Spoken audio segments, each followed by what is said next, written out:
सोचो, पानी का एक पतला सा रास्ता जो एक महाद्वीप को चीरता हुआ दो विशाल महासागरों को जोड़ता है।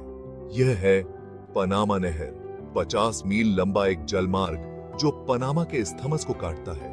मध्य अमेरिका में स्थित पनामा नहर सिर्फ एक जलमार्ग से कहीं अधिक है। यह मानवीय प्रतिभा का प्रमाण है और वैश्विक जुड़ाव का प्रतीक है। सदियों तक पनामा का इस्थमस खोजकर्ताओं और व्यापारियों के लिए एक निराशाजनक बाधा बना रहा। दक्षिण अमेरिका के दक्षिणी सिरे के चारों ओर की खतरनाक यात्रा का एकमात्र विकल्प एक जोखिम भरा भूमि मार्ग था। अमेरिका के बीच से होकर जाने वाले एक नहर, एक छोटे रास्ते का सपना कई लोगों के मन में घर कर गया। इस्थमस सी अपने सबसे संकरे बिंदु पर केवल 30 मील चौड़ा है। यह भौगोलिक लाभ, चाग्रेज नदी और गैटून झील की उपस्थिति के साथ इसे नहर के लिए एक प्रमुख स्थान बनाता है। प्रकृति की बाधाओं पर विजय, पनामा नहर मानवीय महत्वाकांक्षा और इंजीनियरिंग कौशल की मिसाल है। मानवीय पनामा नहर केवल इंजीनियरिंग का एक चमत्कार नहीं है, यह एक आर्थिक इंजन है, वैश्विक व्यापार की संचार प्रणाली में एक महत्वपूर्ण धमनी। नहर से पहले न्यूयॉर्क से सैन फ्रांसिस्को तक समुद्र के रास्ते की यात्रा दक्षिण अमेरिका के सिरे के चारों ओर 13,000 मील की यात्रा थी। नहर ने इस दूरी को आधे से भी कम करके सिर्फ 5,000 मील से अधिक कर दिया।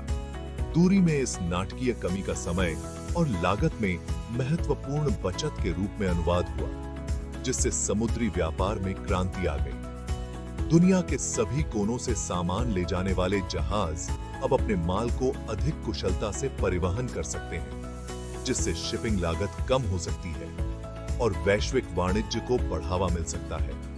तेल और गैस से लेकर निर्मित वस्तुओं और कृषि उत्पादों तक नहर उन वस्तुओं के प्रवाह को सुगम बनाती है जो अर्थव्यवस्थाओं को बनाए रखती है और दुनिया भर के लोगों को जोड़ती है।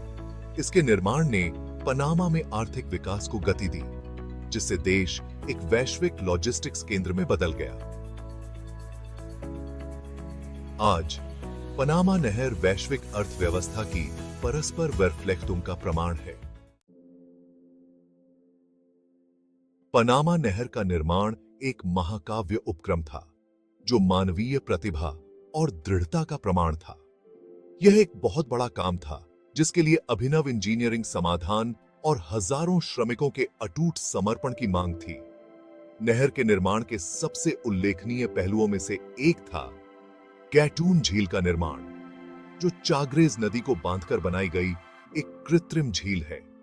160 वर्ग मील से अधिक में फैला पानी का यह विशाल भंडार नहर का एक अभिन्न अंग बन गया, जिससे जहाजों को इस्थमस के एक महत्वपूर्ण हिस्से को ऊंचे स्तर पर पार करने की अनुमति मिली। एक और इंजीनियरिंग चमत्कार ताले की प्रणाली थी।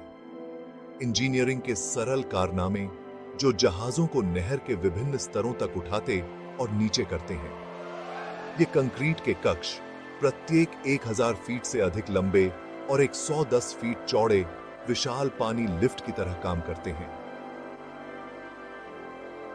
पनामा नहर का निर्माण कंक्रीट और स्टील का एक तालमेल था, जो उन लोगों की नवीन भावना और अटूट दृढ़ संकल्प को प्रदर्शित करता था जिन्होंने महासागरों को जोड़ने का सपना देखा था।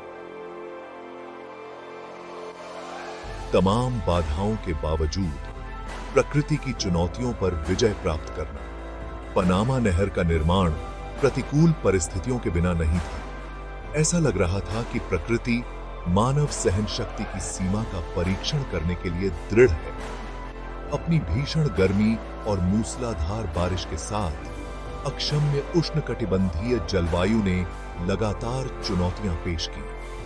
हालांकि बीमारी कहीं अधिक दुर्जय दुश्मन साबित हुई। मलेरिया और पीला बुखार आर्द्र वातावरण में पनपने वाले मच्छरों द्वारा फैलता है, ने कार्यबल को तबाह कर दिया।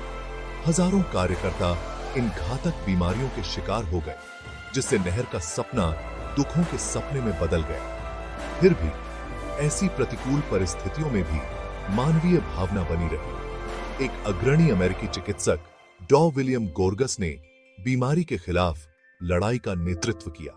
शुरुआती संशयवाद के साथ मिले उनके प्रयास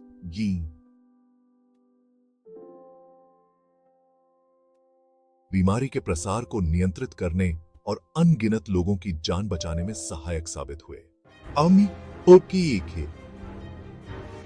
पॉज 3S पानी और जहाजों का नृत्य नहर का संचालन। पनामा नहर का संचालन सटीकता और सरलता का एक चमत्कार है, जो इसके डिजाइन की सुंदर सादगी का प्रमाण है। अटलांटिक या प्रशांत महासागर से नहर में प्रवेश करने वाले जहाज ताले, चैनलों और गैटून झील के विशाल विस्तार के माध्यम से सावधानी पूर्वक कोरियोग्राफ की गई यात्रा शुरू करते हैं। यात्रा ताले से शुरू होती है, विशाल कंक्रीट के कक्ष जो जहाजों को नहर के विभिन्न स्तरों तक उठाते या नीचे करते हैं। जैसे ही कोई जहाज एक लॉक में प्रवेश करता है, पानी को अंदर या बाहर पंप किया जाता है। धीरे से पोत को अगले स्तर तक उठाया या नीचे किया जाता है। एक बार जब कोई जहाज गैटून झील के स्तर पर पहुंच जाता है, तो वह मानव निर्मित इस अंतर्देशीय समुद्र के पार एक शांत यात्रा शुरू करता है। गैटून झील को पार करने के बाद जहाज ताले के एक और समूह का सामना करते हैं, जो उन्हें वापस समुद्र तल तक ले जाते हैं। पूरी नहर के माध्यम से पारगमन आधुनिक इंजीनियरिंग का एक चमत्कार आमतौर पर 8 से 10 घंटे के बीच लगता है।